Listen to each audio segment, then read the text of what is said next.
This is Meltdown Live, presented by MyBookie.ag. Use code NEXTROUND at MyBookie.ag for double your initial deposit. You sign on to make a deposit, they double it with code NEXTROUND at MyBookie.ag. Bet anything, anytime, anywhere. MyBookie.ag. Meltdown Live officially underway. It is an important one for sure, as we are fresh off of Superman 2025, and we're here to talk about it with you today. If you have not yet seen the movie, you want to see the movie, I promise you, we're not going to spoil anything. That is my commitment to you. We are here on the live stream to talk about this in a very general way, much like a General Zod sort of way. That's my early pun that I'm going to be making a lot of here on the live stream. We are in the Culver studio. I am Tim Melton. Joining me, the lovely EG here in studio. EG, how are you? I'm wonderful, Tim. 2 movies in a week. I know. Some say 2 movies in a year, but yeah, that's true. I'm not one of those people that's saying that out loud, even though it's factually now. correct. But yes, no, you're catching up in the biggest am. way, and the summer has just brought you in like a bug to a porch light. Yes, it's reeled me in, and I've enjoyed it. I've enjoyed my time spent in front of the screen. That's good. That's good. I'm enjoying talking about these movies with you. Obviously, F1 hit your entire DNA profile. We will see if Superman 2025 also did the same. I can't wait to chat about it. We have Tyler Lionel Johns here with us. Tyler, for anyone who saw our out of the theater reaction. Oh, yeah. I physically grabbed you during it Yes. because I had to get to the point where I just wanted to know about your crypto obsession and whether or not you felt like it was paid off. I bought in early. I'm a crypto millionaire. That is correct. I'm happy to report that you are a big fan of that good boy on the screen, and I'm glad that worked out for you. Well, you know. You gotta train them, give them love, Yeah. and then eventually they're a good boy. Absolutely. There's no natural way to just jump into it because we've really talked about this thing for so long. It is our most anticipated movie of the year. I think it is the most important movie of the year for a lot of different reasons. I don't think that can be understated. There are some people in my private life who watch the show that are like, look, I mean, you've really talked about how, this movie is like holds the future of movies in its hand. That's actually I still feel very passionately that this is a super important movie for the business of movie making. Comic book industry, theatrical exhibition, I mean, everything. The character itself, the Superman character itself, which has been around for, 100 years, this is a major milestone moment. Does the movie match the intensity of the moment? That is something we are going to get into here. We were seated for this one. The lights go down. You get the movie started up, and the promise that has been made to moviegoers is this is going to launch you right into Superman. Yeah. You are not going to get much of a jump start. You are going to go right into it. I've heard a lot of people talk about how this is like picking up a comic book and just jumping into a random issue, and I don't disagree with that sentiment. E.g., you talked a little bit going into this movie about how you were worried that without a lot of setup, you maybe wouldn't have that emotional connection needed to really care about this.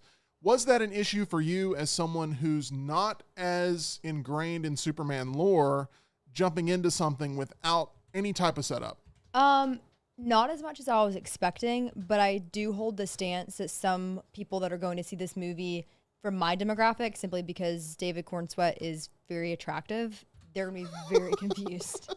Okay, got it. So, yeah, I've seen a lot on social media which is needed, but girls are like, oh my gosh, absolutely, I'm going to see Superman. GQ just released some photos. He looks fabulous. Okay. Very Supermanly.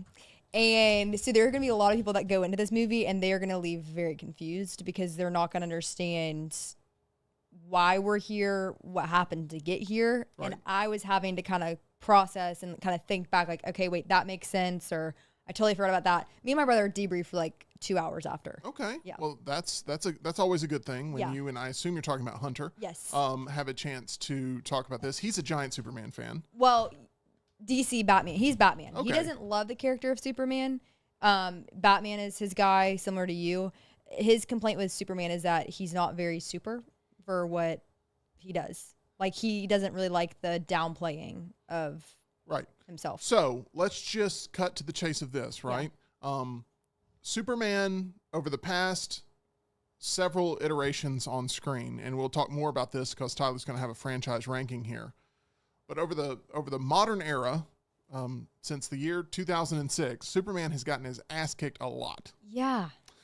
And he doesn't really stand out among the pack as being as overpowered. Like, it's almost like when Superman is represented on screen, it's almost like apologetic that he has so many different strengths. Right. That they have to figure out how to bring him down levels. Humanize him. Right? And I don't think that's necessarily the wrong move to make, because you can't have a lot of intrigue in a character that can fix any problem at any second. Also, James Gunn mentioned that he specifically didn't want the version of Superman that can punch a planet in half, because he's got to have these characters be relevant to the other metahumans in the universe too. Yeah. And if you've got this huge power gap between Superman and the Guy Gardner Green Lantern, then what does the rest of the Lantern Corps matter? Right. What does the rest of the entire Justice League matter? Yeah. And that's fair. I just think that I have a similar sentiment, and we'll get into this, with the spoiler review of that. And there were some elements where I felt like that was on display, but there were also times I said, oh, that makes sense. And as you just alluded to, we will have a full in-depth spoiler review that we'll release this weekend and give you a chance, once you see the movie, to talk about it with us with all of its different plot points. There is one plot point that still does not work for me in this movie. Which is? Something I'll get into in the spoiler review. Dang it, However, sorry, forgot. it is a major... we're just hanging out. What major plot points worked and didn't work for you, Tim? I am how trying- about the post credits? Did that work? Yeah. So me and EG we talk a lot, and sometimes we forget we're that on we're mic on and camera. camera, and so... That means that we're having a conversation. That is correct. Yeah. But we will talk about it full on spoiler review, but there's one major plot point, and you'll know it when you see it, of a way that they address sort of his lineage that I was like, this does not work for me. I know what you mean, and we'll get into it more on the spoiler review, but I've got some thoughts. Sure. I don't think it's going to be an issue for either one of you, but it's an issue for me, and it brings down the taste of the movie just a little bit. Now, let's talk about the movie as a product. Okay? Does the movie work? As an experience, 100%. Yes. Go see the movie. Go have fun. This is what you want. Big bucket of popcorn, Yeah. big soda. Go watch yourself a Superman movie. Don't overthink it. Just go. Just go. Just go have a night at the movies.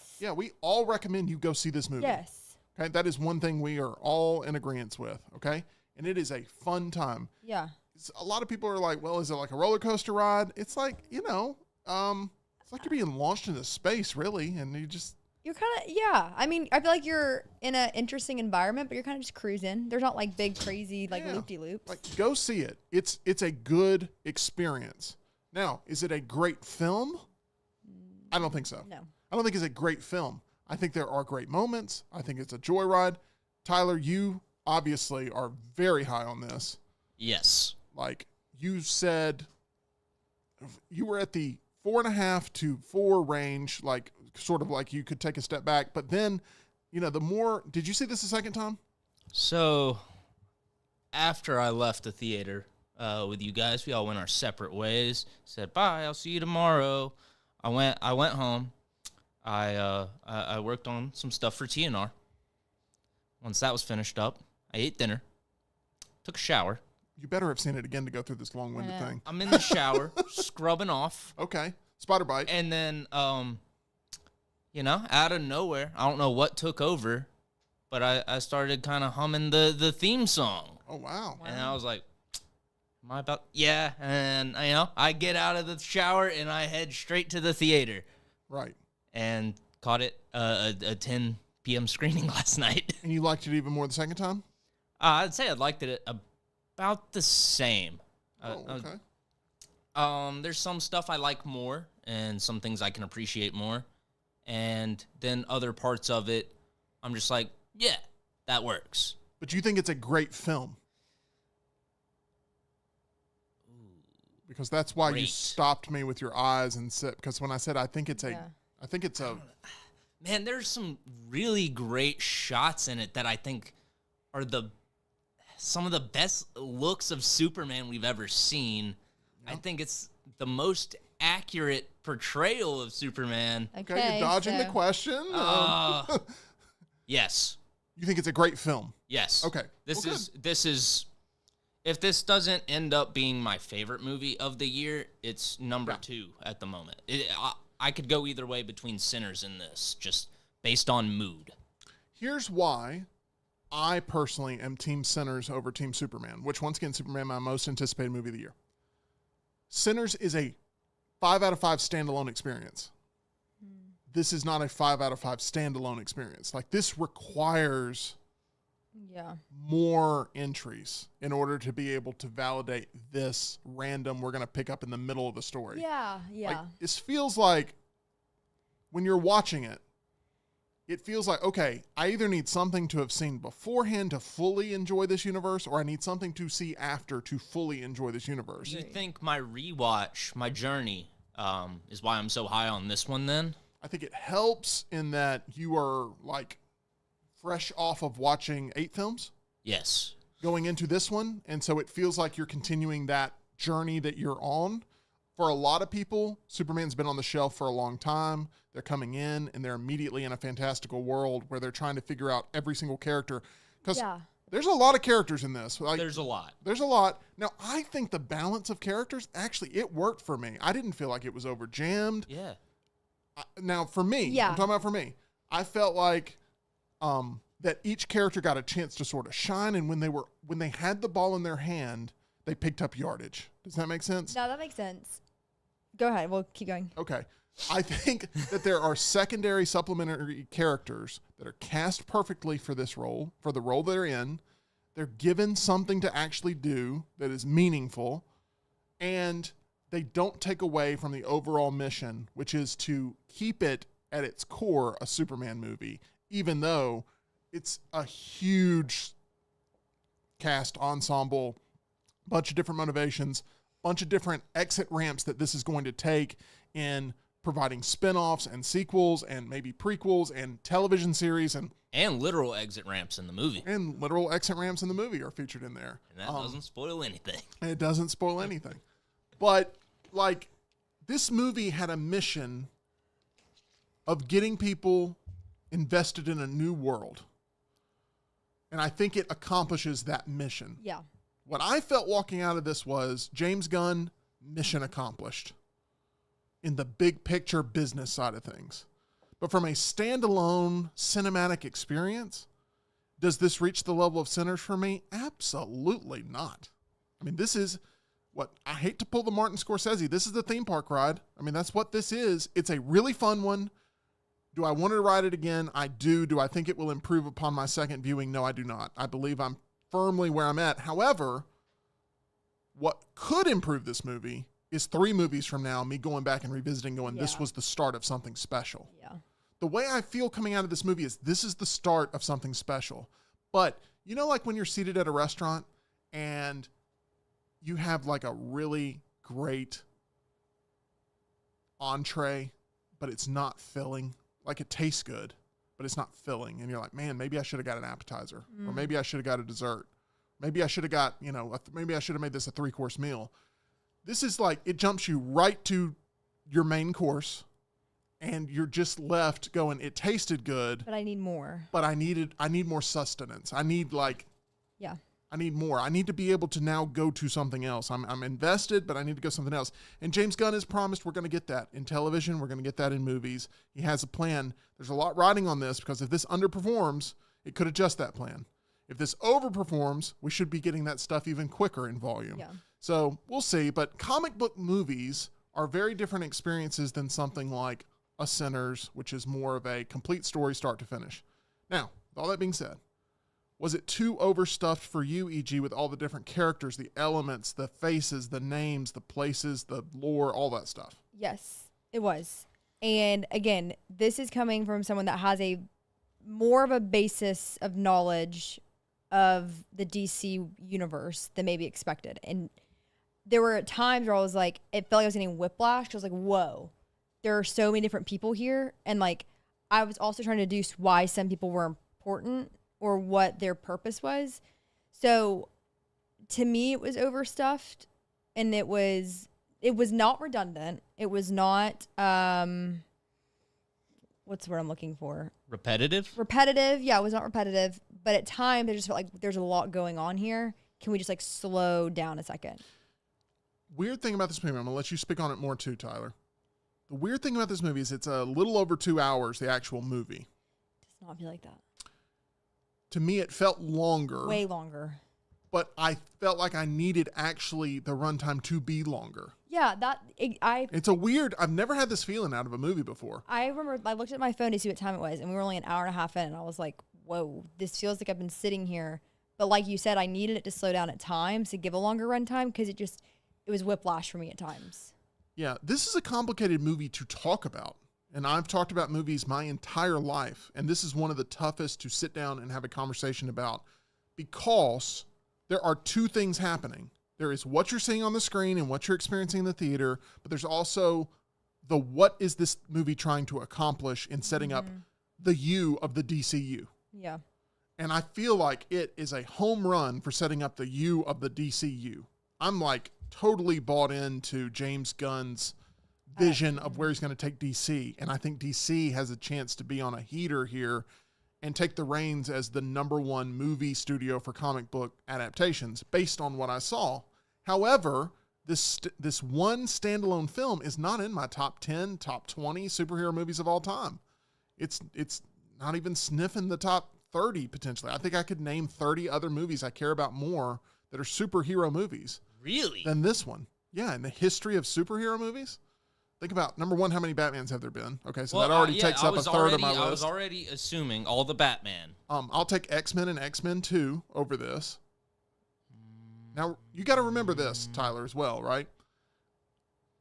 You're in this moment where you and EG are actually way more valuable audience members than I am, right? There were a lot of people in there that were 60 plus because they love Superman. Yep. And they are going to go see the new Superman movie. And I was noticing it going in, like, this has got an older demographic, which I appreciated and I loved. But the goal for the DCU is not to necessarily have them on board. Like, they're sort of baked into they're going to show up because it's a legacy character. They care very much about what you guys think about it because they want that next generation. They do care to somewhat what I think about it. But, like, they also know I'm much more hardened in my stance, and they want to show you guys something fresh that maybe you haven't seen. Like, you guys a year ago weren't thinking about Superman in any regard, right? 2 years ago, 3 years ago, 5 years ago, Superman was not in your flavor profile. He was in mine. And those 60-year-olds, he was in theirs. So they want y'all's first taste of the new Superman to be one that keeps y'all going like, I want to see the next one. I believe wholeheartedly that you would go see the next Superman movie. Yeah, absolutely. Yeah. And I believe wholeheartedly you would go see the next Superman movie. And that's why I'm like, mission accomplished in getting people invested in the universe. But the film alone itself is simply a device to get people invested in the universe rather than we're going to make the best Superman movie ever. You had to do that. Completely necessary. Yeah. See, I feel like the film is actually stronger than you're giving it credit for because when I go back and watch some of these Marvel movies, nothing is taken seriously. But this was just heartfelt the whole way through. We'll get into details later, but I thought the portrayal of Ma and Pa Kent was absolutely perfect and one of the best scenes in the movie. I hated Ma and Pa Kent in this. What? They weren't. Hated Ma and Pa Kent in this. I was expecting them to spit tobacco at some point. Pa Kent, I think, has like one of the strongest scenes. I got it. I'm not attacking. I'm telling you what worked for you did not work for me. Like, it didn't work for you. Well, we're getting into spoilers. It's not a spoiler to say like. I mean, they're in the trailers and stuff. The look of them, I did not like. I mean, damn, EG. Oh, wow. Okay. Damn, EG. But you didn't score any points for us Welcome to right Alabama, EG. fair enough. After seeing the the comic book adaptation of Ma and Pa, Yeah. they not similar. No, the voice was so over the top. Yeah. It was like, "Hi, Clark, go ahead, Clark. felt like I was watching Squidbillies when I was watching them. To me, I'm like, those are Superman's parents. Sorry, They have. Bro, I got family that sounds exactly like this. we all do. We all do, but that So yeah. what's the problem? Ma and Pa Kent are supposed to be straight up country bumpkins. That's what this But was. Not from Arab, Alabama. No, literally, like They're from Smallville, Kansas. But Yeah, right. I think they got the lexicon a little. You know, like if you're a Boston person, you hear a Boston accent like- movie, it's like that's not wasn't a good southern one. accent. That was like spitting chiclets. Like I don't even know. It was so thick. It was over the top. Hi, Now, Clark. that's actually a really I good love impression. I cleaned your boots for you. That was sweet. It was sweet, but I was like, I wanted the people that raised Clark Kent to be a little more, I don't know, on par with who. How did they make or raise Clark? Obviously, Well, didn't I make mean, Clark. it's obviously like- he crash landed from another planet. excuse but me, but that- like- they didn't show that in the movie. To They be fair, didn't show that, but I feel like there would have been a little more influence on Clark. I don't know. let me say this: They were very sweet though. all parental stuff in this movie, for the most part, I did not like. It did not work for me.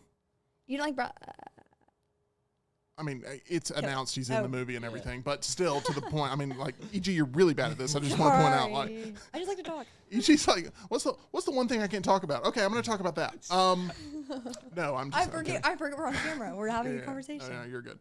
There's just that did not work for me. However, I think it's going to work for a lot of people. I think there's going to be a lot of people who are like, oh, finally they got Ma and Pa Kent right because they seem like people of the earth. They did. They were so sweet. Didn't work for me. See, I thought it was just real sweet, like redneck parents, and That's the part. what? Keep going. Like the redneck part, I was like, that didn't work for me. But they were so sweet, and I started liking more. I got more invested in the movie after that scene. That was when I was like, okay, I can buy into this.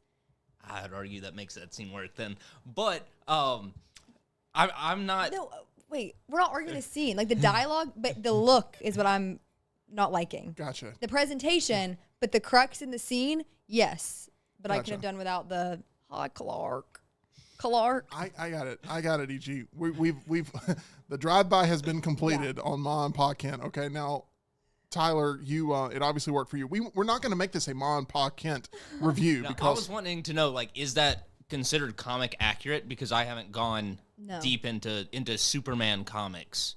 I just know I haven't liked any of the other portrayals of Ma and Pa Kent on the big screen. I hated Man of Steel's Ma and Pa Kent as well. Yes. Okay, and I think it's actually worse than what we got in this. Okay, which I do not like, but I think it's worse than what we got in this by far. We will talk about Man of Steel here in a little bit because we're going to be going through the franchise rankings of like sort of how it measures up. The Kevin Costner element of Man of Steel to this day makes me angry. So bad. You're telling me Pa Kent, there's a scene, guys, I'm not making this up. You've watched it recently. Maybe you can recall it better than I can. I try to avoid Man of Steel at all costs. There's a scene where Clark's like, was I not supposed to save that school bus full of potentially dead children? No, you And Kevin weren't, Costner Clark. goes like, maybe not. What? That's like, that blows my mind that made it in as like a thing of like that edgy sort of like, well, you know, in order to be as selfish as you can be, you need to be. So no, is this the worst Ma and Pa Kent interpretation I've ever seen? No. I didn't like Ma and Pa Kent and the OG either. I like that. I like that. I mean, it's not really looked into a ton, but I liked the vibe of that whole scene. I liked him running across. Anyway, we'll talk about all the other movies here soon. But Ma and Pa Kent don't work for me in this movie. Jody says that scene was actually filmed in West Point, Georgia. Oh, okay. Well, there you go. But Hollywood of the South. yeah, Georgia, I mean, if you stay for the credits, which by the way, there's a mid-credit scene and there's an end-credit scene. In the credits, it's just Georgia everywhere on there. I mean, it's like, at this point, Georgia, I'm actually more shocked when it says filmed in Los Angeles. You know, it's like I agree. Georgia has just become the norm for the past 20 years. Well, Los Angeles doesn't want movies made in their town anymore. Doesn't make any sense. Let's talk a little bit more about the movie here. there's one element of this movie that we didn't talk about in the out of the theater reaction. We didn't talk about it privately. Really, we didn't talk about it. We haven't talked about it at all, and it's a disservice that we have not talked about this. Lex Luthor. So good. See, I feel like we didn't talk about it because it was just understood that it's fantastic. Me and Saber talked about it. I think we had a convo while y'all were having a combo. Oh, yeah, we might have been had a little cross conversation. We did have some cross combo. This is a movie you want to talk about with people. Like, that's another good thing. Is it like there's interest? Can you imagine if we just walked out and been like, well, that was a waste of time, and just all gone our separate ways? No, we debriefed. We stayed and we talked for a good half hour. Yeah. Like, because there's just so much to unpack. And what does it mean for like the future, and like what does it mean for Fantastic Four? What does it mean for Marvel? What are they thinking with James Gunn taking clear shots at Disney? It feels like throughout the making of this movie, with how you're seeing sort of certain areas of online interaction represented within the movie, which is fascinating. We'll get into it more in our spoiler talk. But Lex Luthor, okay? Tyler, thank goodness. I'm so happy you're here. And I'm going to tell you why. E.g., you too. But Yeah, I mean, thanks. for this specific element, I'm going to tell you why I'm happy you're here. Yeah. What's up? You know this. And I don't have to we don't have to catch up. I'm taking off the hat because this is important. Okay. You know this already, right? All right. Nicholas Hoult is a fantastic actor. Oh, absolutely. Yeah. Okay? We love X-Men First Class. Oh, yeah. He was a standout as Beast in that. I mean, like, I thought he was really, really good in that. All those X-Men movies, really.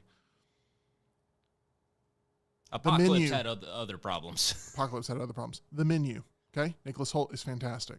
There's a movie that almost nobody else has seen that we have seen called Juror Number 2 that came out last year that got buried by Warner Brothers coming out. But it's fantastic courtroom drama. Feels like an early 90s courtroom drama. If you like the movie 12 Angry Men, which is one of my favorite movies, you will love Juror Number 2. I just feel like they share so much similarity. So watch Juror Number 2, directed by Clint Eastwood, really good. Nicholas Hoult tried to become Batman. He finished second to Robert Pattinson. Mm-hmm. He was the runner-up. Didn't he also audition for Superman for this one? He auditioned for Superman. The story is... Wild ambitions from him. E.g., you'll like this. Okay. Nicholas Hoult, who plays Lex Luthor, auditions for Superman. The story he tells is he walks out, and there to audition for Superman is David Cornsweet. And he's like, nah. And in his mind, he's already going like, well, there's Superman right there. Like he already had it in his mind. Like, that guy's going to get the job. And then the conversation started because it was a good audition, but conversation started of, hey, how about Lex? That makes sense. And he loves this stuff. He wants to be involved in this. And he took on Lex. And if you look at Lex Luthor in the history of Superman movies, very different takes every single time. Yes. Gene Hackman is more of like a music man huckster, like is the way I would put it. Like he cares about his beachfront property, he cares about land. Every one of them cares about land in some regard. But it's so weird. I just put that together. He loves some land, but he's like almost like a music man, sort of like huckster. He's got Otis running around, they're Mr. Luthor, it's just like, it's kind of goofy, but it works for that Christopher Reeve Superman. Kevin Spacey took more of the Frank Underwood tone, it feels like, like that House of Cards. That was like early House of Cards stuff where he's evil, but his plot doesn't make a whole ton of sense. I still don't understand Superman Returns and what they were trying to accomplish with that. Something with the throw in the crystal makes more crystals form, and that would like terraform all of North America. Yeah. I don't know. His overall plot was kind of crazy, but he was a mean bastard in that movie. Oh, and yeah. He was ruthless. And then they go with we need to represent Mark Zuckerberg as Lex Luthor because that's like the future Lex Luthor is like, having power and influence over tech. And who can we get to do that? I don't know. How about the guy that played Mark Zuckerberg in one of the most important movies of the past 25 years, The Social Network? So they bring in Jesse Eisenberg, who I know you love Jesse Eisenberg. Please don't throw something at me. Probably the biggest miscast in the history of superhero cinema. So we'll get into more details when I go through the whole franchise. But when I rewatched Batman v Superman, I was just thinking the whole time, man, what was I thinking? This is terrible. It's like a mix between Riddler and Joker. It's not even close to Lex Luthor. You know who agrees with us? Jesse Eisenberg. Yeah. Like, that's how bad it was. Like, he agrees. He's like, all right, guys, y'all are right.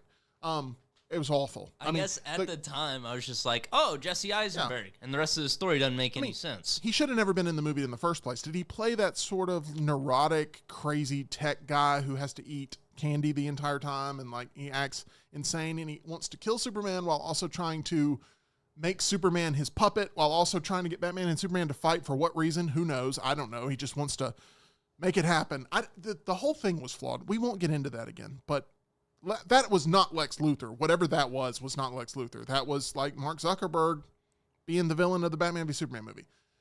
That's a long-winded way to get to this point saying this is a Lex that I'm a big fan of. Oh, yeah. Like, I thought Nicholas Hoult was a mean bastard in this movie. Awful. You are rooting against him, but you are also captivated by him. Yeah. Like, that's what Lex has to be, where you're like, you are firmly against what he's trying to accomplish while also wanting more scenes of him being menacing on the screen. It's him and a team of individuals that are trying to take down Superman. And I think that they handle that really well. And I think Nicholas Hoult, I thought, knocked it out of the park. I thought his inflection of his voice. Oh, yeah. Like, the number one reason I want to see this movie again is his performance. I'll tell you, Tim, I'll confirm this for you. It works really well the second time, too. I think so. Yeah. Because as much as you're jumping right into a Superman story, you're also jumping right into a Lex story. Where, like, he doesn't have a lot of time to establish himself, and it works. I think he works really well as Lex Luthor. So I'm a big fan of Nicholas Hoult in this. He's the right level of charming and menacing. Yes. He's the right level of powerful acting with also being able to look in the mirror occasionally. You catch him looking in the mirror occasionally and, like, knowing the cracks in his own armor. So once again, I think that they get that so right. And I give Nicholas Hoult a ton of credit for sticking it out after multiple waves of rejection, which I think added to the performance. Yes. And I think there's, like, a level of expression he brings as Lex Luthor that just works really well. He has, like, to where it feels like a comic book story. You can, like, instantly see the expression, but it's not over the top like I thought Man of Steel General Zod was. I think maybe the only part of Man of Steel that I actually defend and like is the over-the-top Zod. Ooh. Like, I think that may be the only thing about that movie I like. Ooh, really? I feel like Michael Shannon is the only one sort of, like, I mean, I'll give you bring in some flavor. He's the only one that seems to be trying in that movie. Henry Cavill. That's the entire Man of Steel. All right? Russell Crowe. You know, it's just like he's given nothing. Amy Adams. Oh, my gosh. We got to talk about Lois. Let's go to Lois. Yeah. Let's go to Lois now. Loved Lois Lane in this. This is my favorite interpretation of Lois Lane since Margot Kidder in the originals. I thought Lois was awesome. Perfect. The chemistry with her and David Cornsweet. Perfect. There's two words I have to say, and y'all go like, yep, chemistry. Right? Ready? Miss Lane. Yes! Oh. So good. Y'all didn't think I could do that. Y'all didn't think I could say two words and make y'all go like physical reaction? No, the ladies are loving it. Every time you hear Miss Lane, you're like, there it is. damn, that chemistry's there. Yeah. Agreed. I mean, like, I want that to be my text tone. That makes no sense. Anyway, E.G. Yes. E.G. Now, I have been questioning, right? After this movie, all I can think about is that 30-minute conversation we've had where you're like, Lois, just did not work for me. However, you seem to be like also defensive of like Lois and Clark work for you, but Lois alone doesn't work for you. Talk to me. Okay. Lois and Clark work. Their chemistry is like So good. Like the Miss Lane thing. But I am seeing it more as it's working. David Cornsweet is working. Superman, Clark Kent, that all is working really well. So it almost is like by proxy, she's doing a good job there. But she was annoying to me. She was annoying. I wanted her to be a little more confident. I didn't like some of the dialogue between them. It was cringy to me at times. And I wanted her look to be a little different. Got it. You wanted her to, basically your mentality with watching this was, girl, get it together. Yeah, a little bit, because I felt like, my words, not yours. yeah, but I felt like there were moments where when she was talking to, and this isn't a spoiler, just talking to Mr. Terrific about Superman, I was like, this is like, come on, sister. Here's the one question I'll ask you. Okay. Do you feel like Superman would do everything possible to save Lois at the end of this movie? Do you feel like if her life was in jeopardy in any way, he would do anything he possibly could to protect her specifically? Yes, I do. I don't feel very strongly about that. And it's weird because I feel like the chemistry is there. Like the moments that you see the both of them, it's working. Even as Clark, it's working. But it's something about her that it just didn't feel authentic at times of her role in things. This is Rachel Brosnahan that plays Lois Lane. She's got to, for the character to really work, and this has been every interpretation, it's not really your prototypical damsel in distress. No. She's got to be able to fight through her profession in a way that makes her appear to be very resilient, strong, strong-willed. I think her best scene, and this is in the trailers, is her interviewing Superman. That is like the best scene for her. And I wish she would have had more of that energy throughout the duration. I do think that was a really strong scene from her. It is, and you get a lot of it in the trailers. Yeah. But it goes places where there's some moments where, you know what's great about that scene? Is like you go through every range of emotion in the scene. That scene is a roller coaster to me because you're like, whoa, wait, whoa, hold on. It literally, like, as fantastical as this movie is, the reason that scene works so well is because that is any couple in an apartment sharing a living space on a day-to-day basis where something can pop up and there's a discussion that's heated and passionate, but also like they're not looking to really hurt the other person. They just want to get across that their perspective matters. Mm-hmm. I don't know. You have to see the movie to really understand what I just said, but it takes you through. It's funny. It's angry. It's sad. It's like charming. It's like there's chemistry, but there's also, if they had a Facebook relationship status, it's complicated, you know, like. Yeah. To me, everything that Superman / Clark did, which is really David Cornsweet, that just made Lois look better. But I never felt like Lois was doing that for David Cornsweet. Got it. Your team Cornsweet, which Thank you. Once again, we were mocking his name 6 months ago, and now it's like, you know, hottest actor in Hollywood. Okay, well, have y'all seen his transformation? I have not. Look into it because we would not have been saying this about Mr. Cornsweet a couple years ago. He understood the assignment. Got it. He get yoked for the movie? Yes, had a good team around him. So let's talk about him. David Cornsweet. Is he a good Superman? He's a fantastic Superman for this iteration. He's fantastic. But also, like, to E.G.'s point of what she said, you know, at the start of this, like, Superman has to be a little unsure of himself. Mm-hmm. He has to, for this interpretation to work, he can't be overly confident. He can't be, I've got a plan for every single thing. Mm-hmm. He's like the opposite of, oh man, I hate to say. So like, so trusting. When they made the Batman 2022, yeah, the whole emphasis that they put out early in the marketing campaign was, we're going to make a detective movie. Yes. Where like Batman is actually going to be working as a detective, something we haven't really seen a lot of in the other movies. Like, he's the world's greatest detective, so let's show that. This version of Superman is not a let's piece it all together type of Superman. No. He's very much like a, what just happened? Okay, I'm going to try to counterpunch There's that. a cat stuck in Yeah. a tree. Let me go save it. He's like ADD Superman. Yes. He's like, let me like duct tape and like when this starts happening, I'll do this, but there's no plan. Yeah. Hey, that big thing just happened. I'll handle that later. Oh, it can't be two places at once. But All right. let me get the squirrel. Let me do this. Oh, big giant alien outside. Let me lace up my boots. You know, like he's being pulled in 20 different directions, and he's trying to make everybody happy. He's a people pleaser, Superman. Yes. He's trying to make everybody happy, and so when he constantly hears there's no matter what you do, you can't make everybody happy. That is truly his emotional kryptonite. That's some deep stuff. Come on, Tim Melton.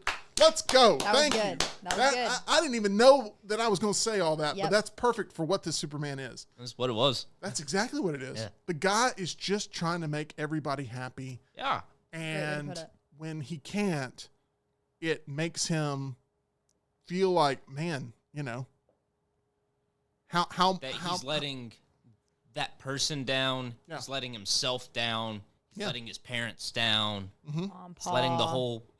He's letting down poor old Ma and Pa Kent. Everything, And he's yeah. letting down his entire destroyed planet of Krypton. correct. He's got all of this Baggage. sort of baggage, this importance placed on every single one of his actions that is just an absolute burden for him to carry. And unlike 100%. the Man of Steel take, where it's all right, well, let's show him carrying this burden and pouting, you see him get back up every single time and say, nope, it's not over. Like, let me get back up. And in the inverse of that, the Pattinson Batman is very much, how do I disconnect from everybody personally in my life? Yes. How do I become a recluse that's solely focused on vengeance? Now, with all that being said of Batman and Superman, and, you know, those are the two active guys in those roles, I hope they never cross them over. No, I do not never. want to see Robert Pattinson's Batman in this universe. I just think it's interesting, like, how they are. The thing that they kind of, like, work their way into is they are such different archetypes of heroes. Mm-hmm. And one of them is currently Superman and one of them is Batman. They need to keep the universes separate. I think there's been a lot of talk. I'm of the camp that James Gunn desperately wants Robert Pattinson's Batman in his World. superhero universe, no matter what he says publicly. I really do feel that he wants that. It's already established, does a lot of the work for him. He can bring him in. I think he likes the idea of a younger actor that, you know, is already over with fans. He doesn't have to worry about the casting.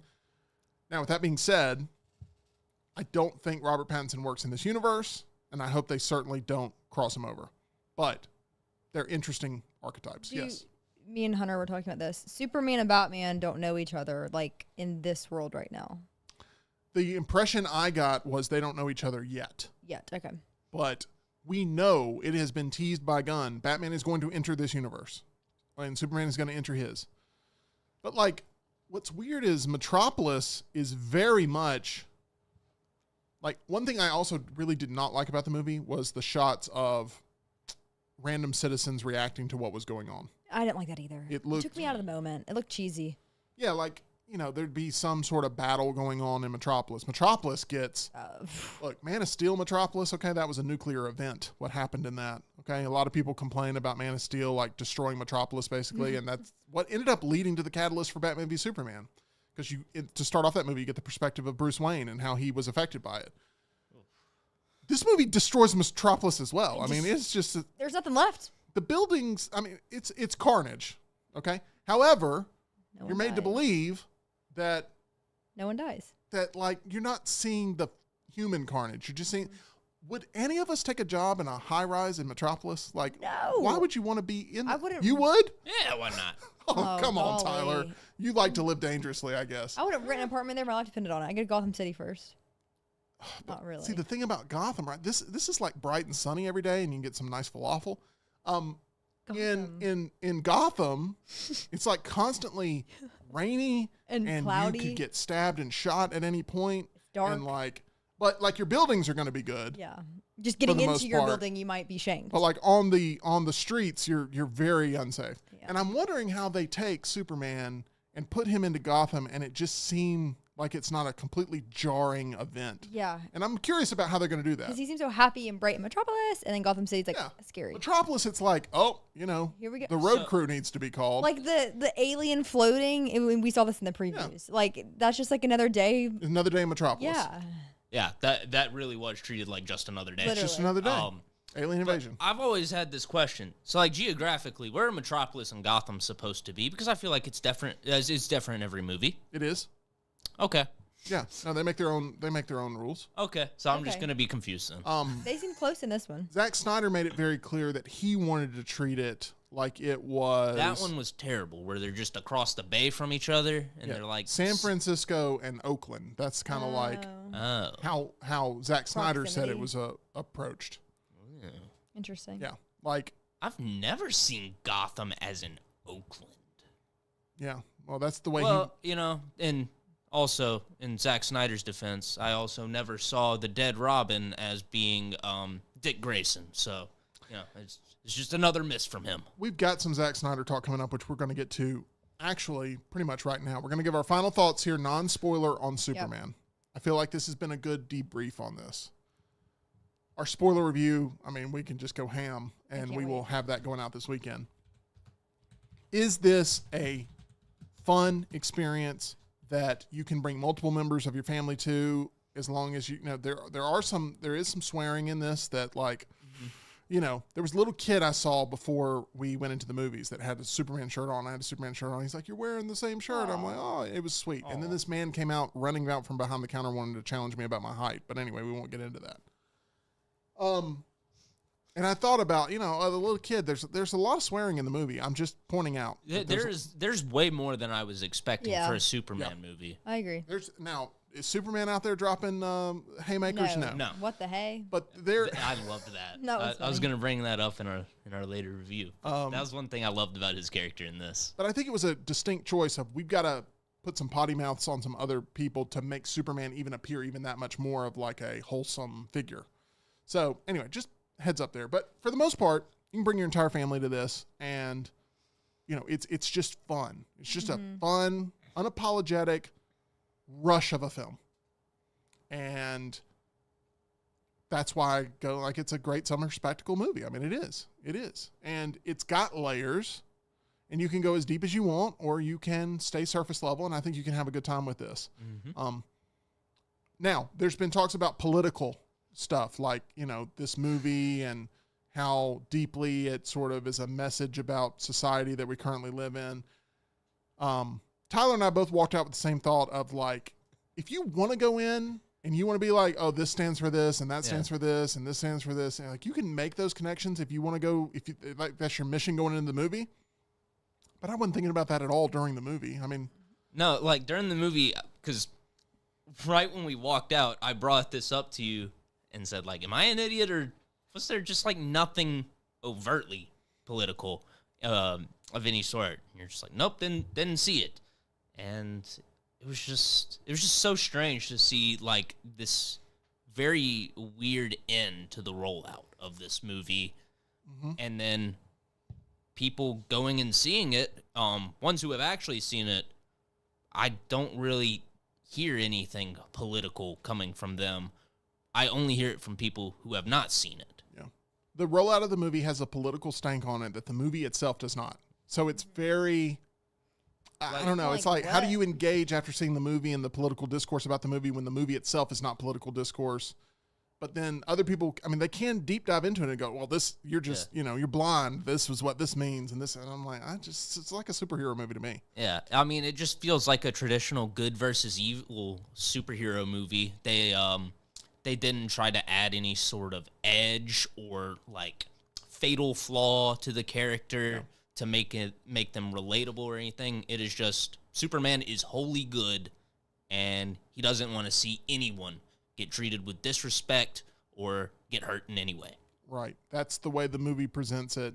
The talk about, it's really the immigrant status of Superman and what makes America work, and all that discourse that was happening in the lead up to this movie is going to continue online regardless of what we say right now. But I'll tell you that the movie itself, I didn't feel like I was in some sort of political lecture on any college campus in the country. I felt like I was watching a superhero movie. So Yeah.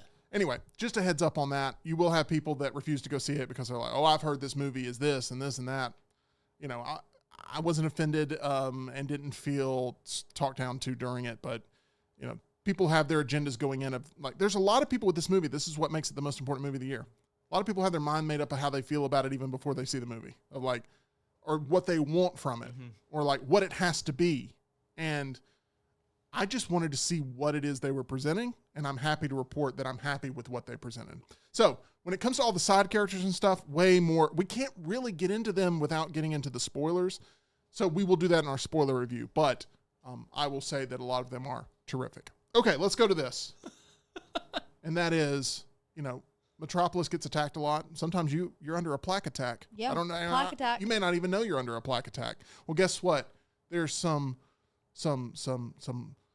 wonderful individuals who know you're under plaque attack, and they will take care of you. And that is the team over at Alabama Dental, Dr. Jeff, Dr. Brian, Dr. Nolan, providing you all sorts of services when it comes to staying on top of your dental health. Yes, they are the Justice League for your mouth, and they will take care of you, making sure that you don't develop any major issues, because you're going to get ahead of your regular cleanings there with Alabama Dental Associates. You can call and become a patient now, 205-956-8977, or you can visit alabamadental.com.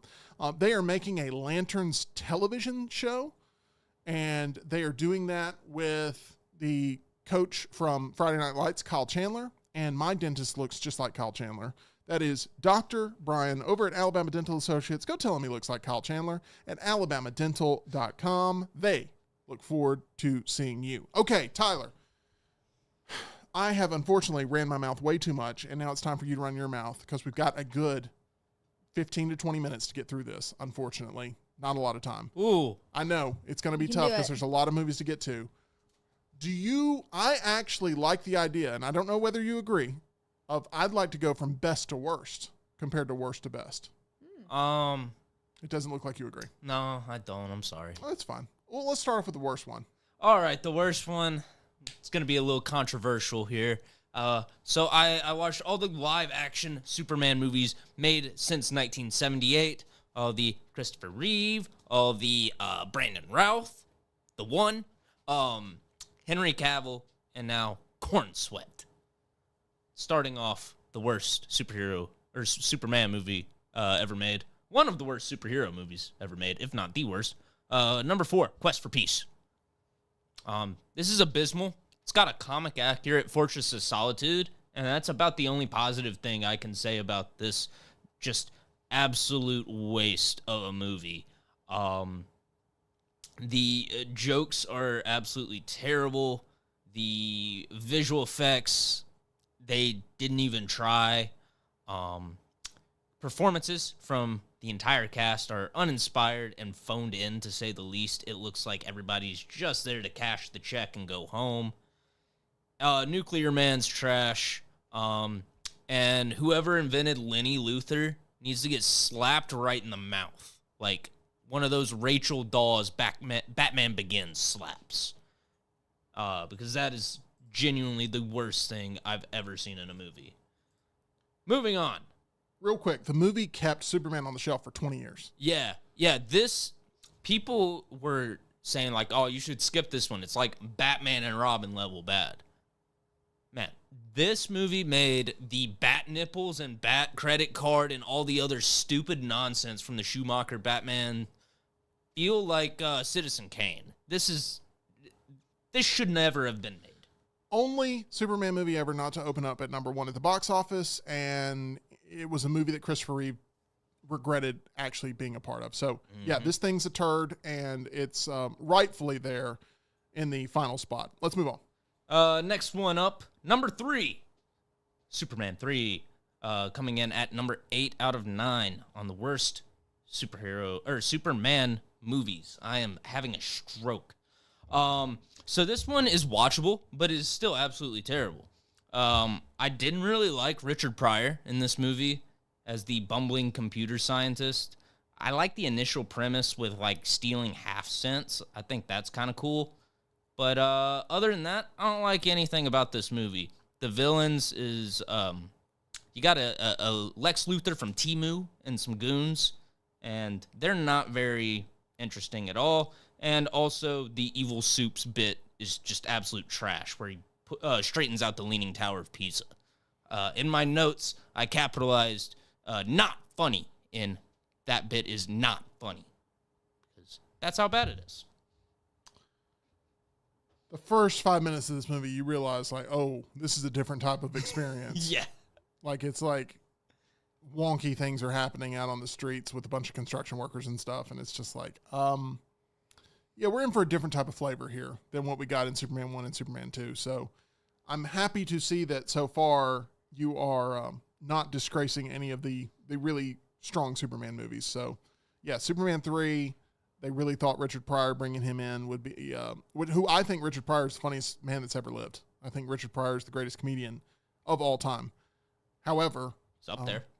you know, not a great addition to the Superman lore, but Superman 3, way more tolerable than Superman 4 for sure. Let's move on. Next up, quite possibly the longest movie I've ever seen. I don't know. It's between this and The Brutalist. That's Zack Snyder's Justice League. Now, compared to the theatrical version of Justice League, this is better. It fixes some elements of the story. You get some new color grading that makes scenes more readable. Don't know why they went with a 4:3 aspect ratio. That was a stupid decision. But it's lipstick on a pig. The dialogue is still bad. You've got the famous scene where Wonder Woman goes, "Kal-El, no!" And it's delivered about like that. I've seen that on TikTok. It's Yeah. not good. It's not Yeah, good. I mean, yeah, it's terrible. It is so bad.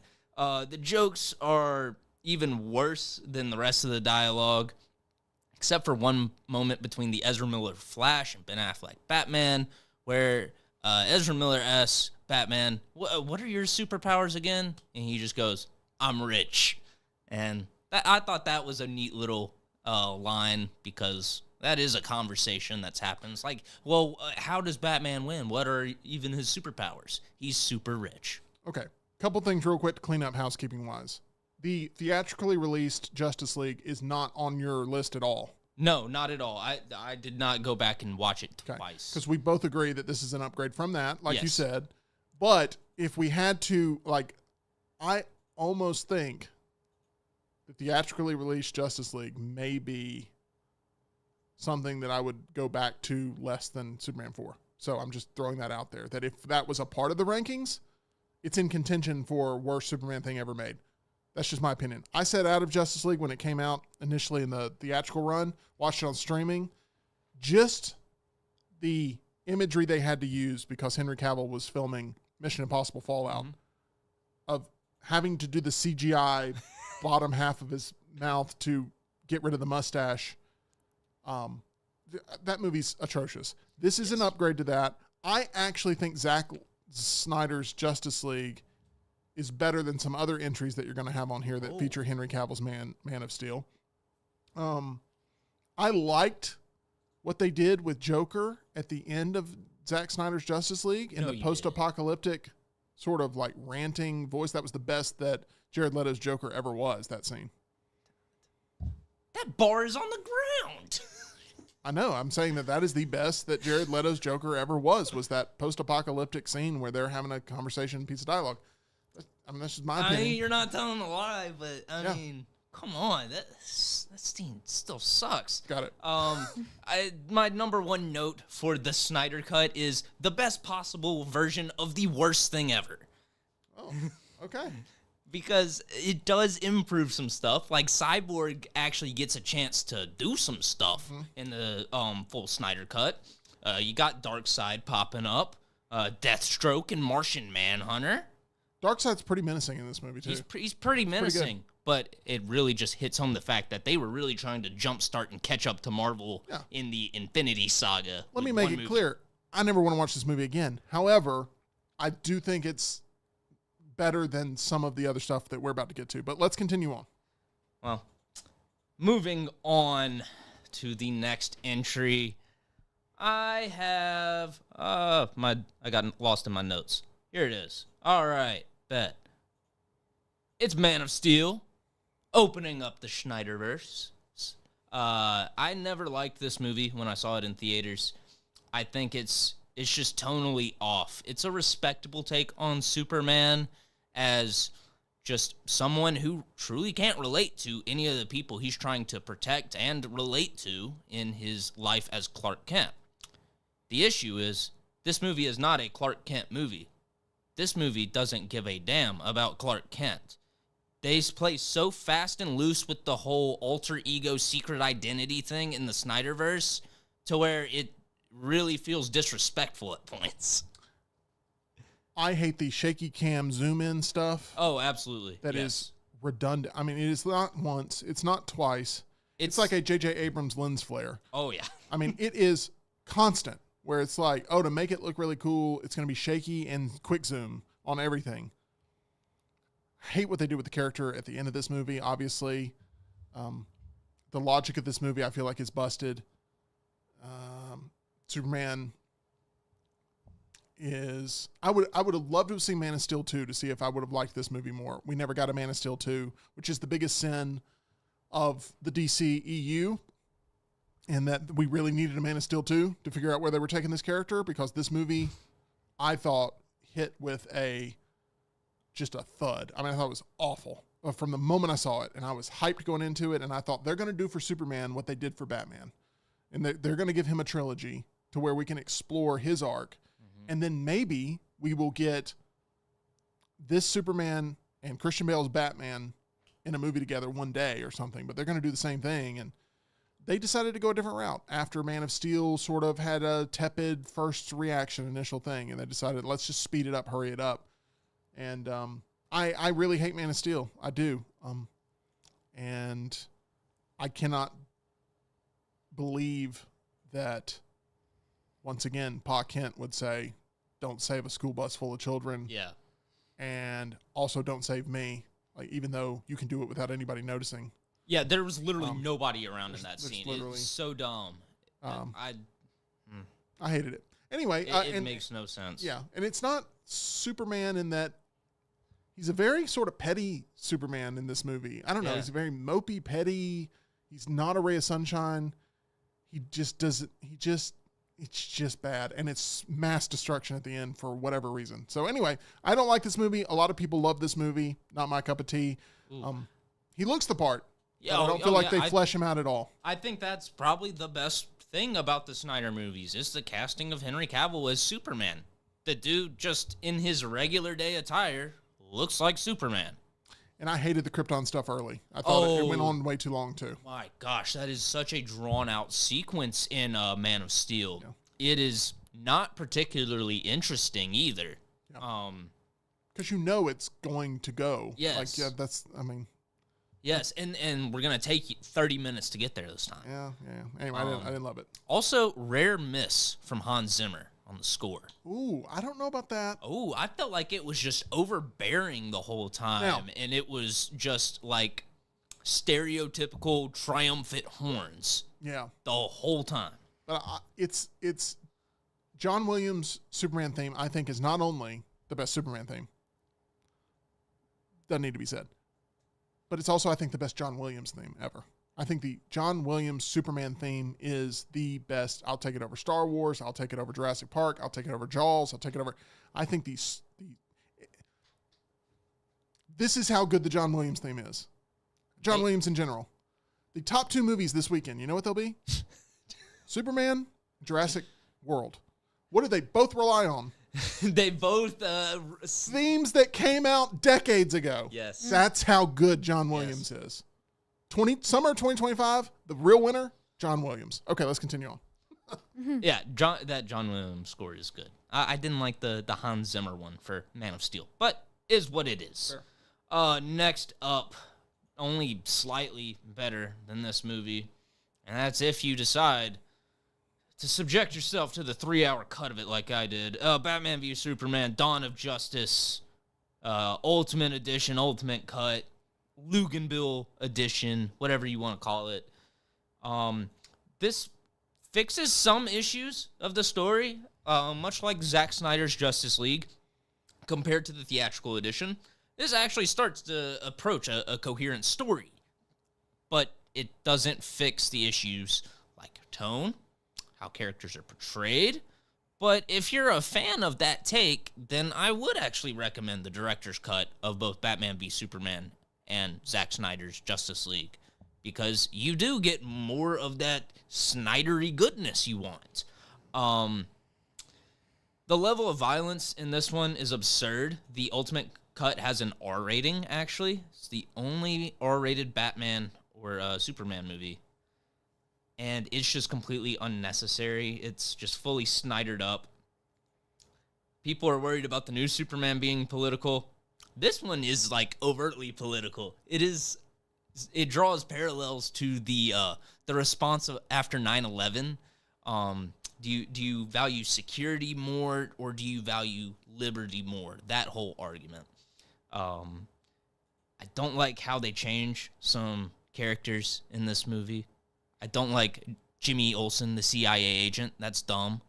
Batman with guns, that whole nightmare future, that's dumb. Zack Snyder wanted to make the Injustice storyline, it seems, without actually doing the Injustice storyline. It seems throughout that whole thing, he wanted to mix and mash a bunch of different storylines that he liked, and none of it worked. He wanted to mix Dark Knight Returns with the death of Superman, Doomsday story, and it just doesn't work. I don't know another way to put it. What does work, Ben Affleck as old man Bruce Wayne. I think what could have been great at some point is a Batman Beyond movie with Ben Affleck as old Bruce Wayne. And also, there's some just terrible dialogue. You got Martha.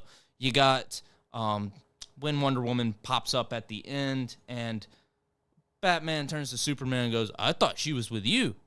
And Superman turns to Batman and goes, "I thought she was with you." It's terrible. Doesn't need to exist. But one thing that was cool is Lil Lionel, in the lead up to this movie's release, was very into looking at all of the insider leaks and whatnot. And I had saw that Jenna Malone was cast in this movie, but they never announced what her role would be for the theatrical edition. And there was tons of rumors that she was actually going to play a Barbara Gordon Batgirl. Never came to fruition. I watched the Ultimate Cut completely forgetting about me wanting that to happen, and she pops up as Janet Clyburn from Star Labs. So, thought that was cool that I got a little bit of closure on that. But overall, the movie's not worth a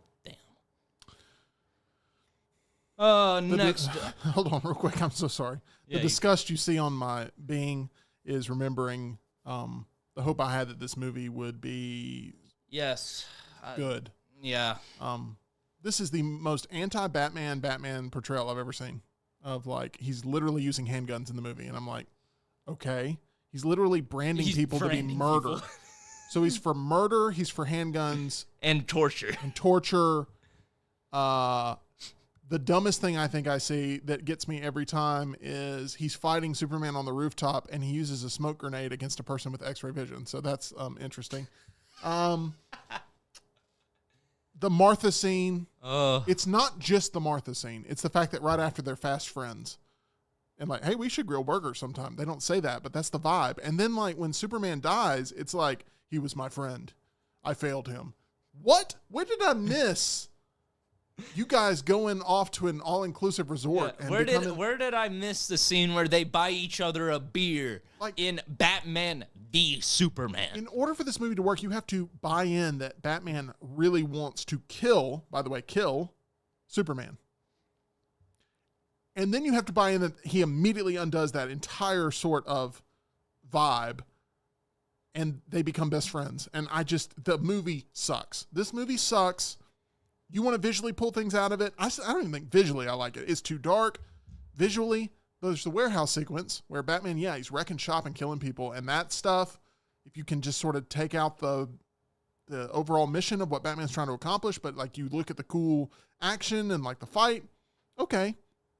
But that warehouse scene does not save this movie for me. I hate this movie. And I hate even more that I walked out with one of the people I was with and never saw another movie with him again going like, yeah, that's the Batman I grew up with. And I'm like, what are you talking about? What Batman did you grow up with? And it's like, what, this is not the Batman you grew up with. So anyway, garbage Are movie. you sure he wasn't reading Red Hood by mistake? He didn't know anything.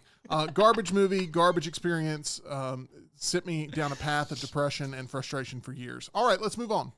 Moving on. It almost feels disrespectful to this movie to have it at number 4 right after Batman v Superman.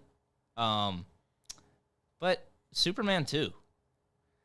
And I feel like this is where I might draw some criticism from you, Tim. But, you know, it's the only time I like... How many do we have left? This would be number 4 on the list, so there's 3 left on my list. You have Superman 2 here. Okay, yeah. Go, Tyler. All right, so this is the only time I've actually liked Zod as a villain. I like the more stoic, reserved Zod that just walks up and kneel before Zod. The Shakespearean Zod. Yeah, exactly. There's some real goofy scenes with this. It approaches camp at some points where it just doesn't quite capture the magic of 78. You watched the Lester cut, to be completely clear. Sure. The theatrical cut. It was not labeled Richard Donner's cut. Okay, got it. Okay.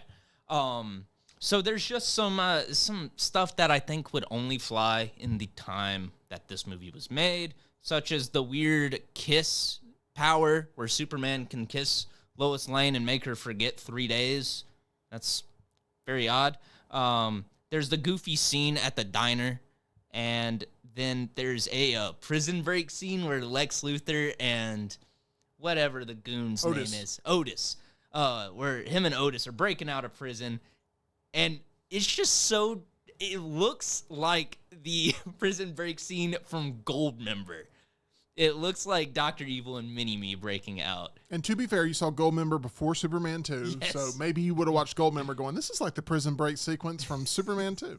Yes, I don't know if Goldmember was trying to emulate the prison break sequence from Superman 2, but when I watched this, that was all I could think about, because there's just a lot of camp and goofiness between those two.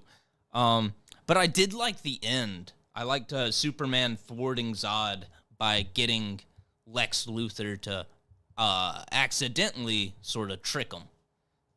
I like the old switcheroo that Superman pulls at the end of this. Well, I do prefer the Donner cut. There's some footage that they used that they didn't use in the original Superman that they worked into the Donner cut, which released, I believe, in 2006. That sounds right. On DVD, and they didn't think it would ever really come to fruition. But I do prefer the Donner cut. There's neither movie is as perfect as it could be if there hadn't been all those production issues of getting Richard Donner out of the production. So Superman 2 being at the 4 spot. Yep, and the banter between Clark and Lois doesn't feel as strong in this one. All right, moving on. Number 3, the bronze medalist. This might be controversial because it's like the redheaded stepchild of Superman movies. Yeah. And that's Superman Returns. Yeah, Superman Returns ahead of Superman 2 is a controversial take. Yeah, I had a feeling it would be. This isn't Brandon Routh's fault. He just doesn't look like he's just not Christopher Reeve. He was cast because he looks like Christopher Reeve.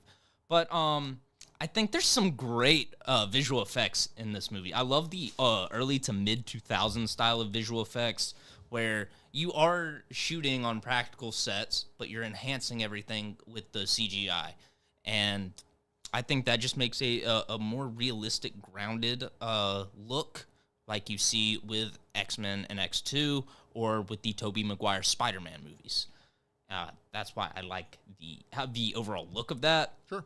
And especially coming off of the 4 Christopher Reeve movies, it's a huge jump in quality. But there's also some great callbacks to the OG movie and the comics in Superman Returns.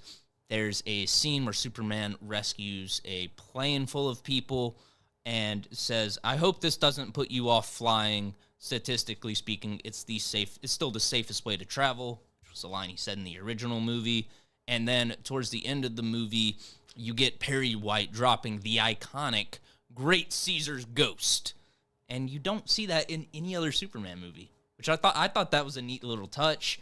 There was also a bit at the end where Superman's in the hospital, and it cuts to an old lady outside, and she's like starting to look up, and you think they're gonna double down on the comics reference, and they're gonna do the look, it's a bird, it's a plane thing, and they fake you out. I thought that was kind of cool. I like the overall premise of this movie, not the timeline it's in, because it's technically retcons and gets rid of Superman 3 and 4, and it's like 5 years after Superman 2, but now instead of the 80s, you're in 2006. And so that's very jarring. Also, Lois's memory's been wiped, but yet she has Superman's kid, and how did that, like, she don't have questions about how that happened, and, you know, I just... What, was her memory wiped totally of Superman? I don't remember the magic kiss you referenced out of Superman 2. That's canon going into Superman Returns. Yeah, but that's just like 3 days worth of stuff. They spent other time together. Anyway, that's the problem with this movie. She doesn't know who Superman is after the magic kiss. It wipes the memory clean of knowing who Superman is and Clark and like that they would have done. Maybe I need to move Superman 2 further down my list, because that magic kiss is absolutely just idiotic. Anyway, that does not work for me. There you go. Weird things about this movie. Why is Kumar in this as the goon? Doesn't make any sense, but I'll take it. And weird thing I noticed, James Marsden in this movie as Richard White. Only member of the cast that still gets regular work. Yeah, I mean, he died in X-Men 3 because he went to go join Bryan Singer to make this movie. So they killed him off, his Cyclops character. And, you know, who would have... I actually think I enjoyed X-Men 3 more than Superman Returns. So, would have never guessed that in a million years, being the DC fan that I am. But anyway, Superman Returns, I'm glad that there's elements of it you really enjoy and you feel nostalgia for. I just think the mission of that movie is completely broken. I mean, they started with a bad foundation, which is, let's make a sequel to Superman 2, 30 years later, and also, it's not going to have any of the same people, but we're going to pretend it is. Yes. Like, that's just simply a problem, and then once you go further, you're stuck in that hole, and you got to keep digging. Yep. It was, hey, Superman's back, and then all of a sudden it was not. It was gone again for a couple years there before Man of Steel. So that leads us into number 2, the silver medalist. 1978. Number 2 on my list. I think this, if you saw it in theaters when it originally came out, would be absolutely magical. Yep. You would truly believe a man could fly if you saw it in 1978. We've talked plenty about the score. Fantastic. Great banter and performances from Lois and Clark.